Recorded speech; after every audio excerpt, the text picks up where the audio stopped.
आज हम जिन्हें बाबा खाटू श्याम के रूप में पूजते हैं, असल में वह द्वापर काल या कहें महाभारत काल के समय बर्बरीक के रूप में जाने जाते थे। वो तीन बाणधारी महावीर। भारत को मंदिरों की भूमि के रूप में जाना जाता है। यहाँ पर करोड़ों मंदिर है जिनका विशेष महत्व है। इनमें से कई मंदिर बेहद चमत्कारिक और रहस्यमयी हैं।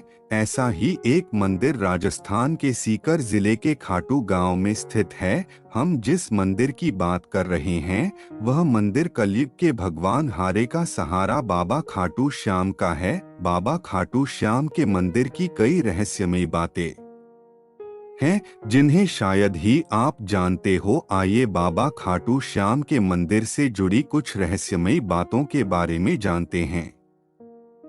आज हम जिन्हें बाबा खाटू श्याम के रूप में पूजते हैं, असल में वह द्वापर काल या कहें महाभारत काल के समय बर्बरीक के रूप में जाने जाते थे।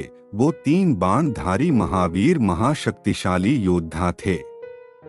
वह पांडव पुत्र भीम के नाती और घटोत्कच के पुत्र थे। मान्यता है कि महाभारत युद्ध के दौरान भगवान श्री कृष्ण ने बर्बरीक से शीश दान में मांगा था और बर्बरीक ने बिना कुछ सोचे उन्हें अपना शीश खुशी खुशी दान में दे दिया था, जिसके बाद श्री कृष्ण ने प्रसन्न होकर बर्बरीक को वरदान दिया था कि कलयुग में तुम मेरे नाम से पूजे जाओगे और जो भक्त हारा हुआ होगा उसका तुम सहारा बनोगे। इतना ही नहीं, श्री कृष्ण ने उन्हें यह भी वरदान दिया था कि अगर कोई भक्त मेरे दरबार से खाली लौटकर तुम्हारे दरबार माथा टेकने जाएगा तो उसकी हर मनोकामना पूरी हो जाएगी। क्या आपको पता है सीकर गांव के खाटू में किस स्थान पर मिला था बर्बरीक का कटा हुआ शीश? माना जाता है कि महाभारत युद्ध समाप्त होने के बाद श्री कृष्ण ने बर्बरीक के शीश को रूपवती नदी में बहा दिया था, जिसके बाद बर्बरीक का शीश सीकर के खाटू गांव में जमीन के अंदर दफन हो गया था। फिर एक दिन उस स्थान से एक गाय गुजरी तो उसके थनों से अपने आप दूध बहने लगा, जिसे देख लोग हैरत में पड़ गए और यह खबर खाटू के राजा को पहुंचाई गई। खाटू के राजा को आया था सपना।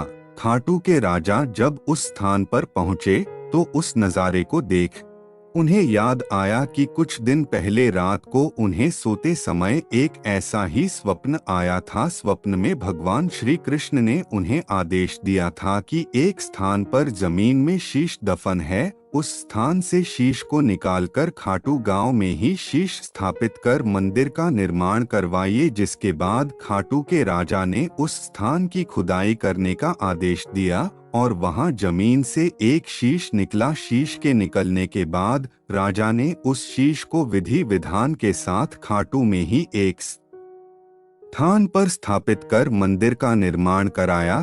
आज उस मंदिर को हम बाबा खाटू श्याम के मंदिर के रूप में जानते हैं। वर्तमान में हर रोज उस मंदिर में हजारों लाखों भक्त पहुंचते हैं और उनकी हर मुराद बाबा पूरी करते हैं।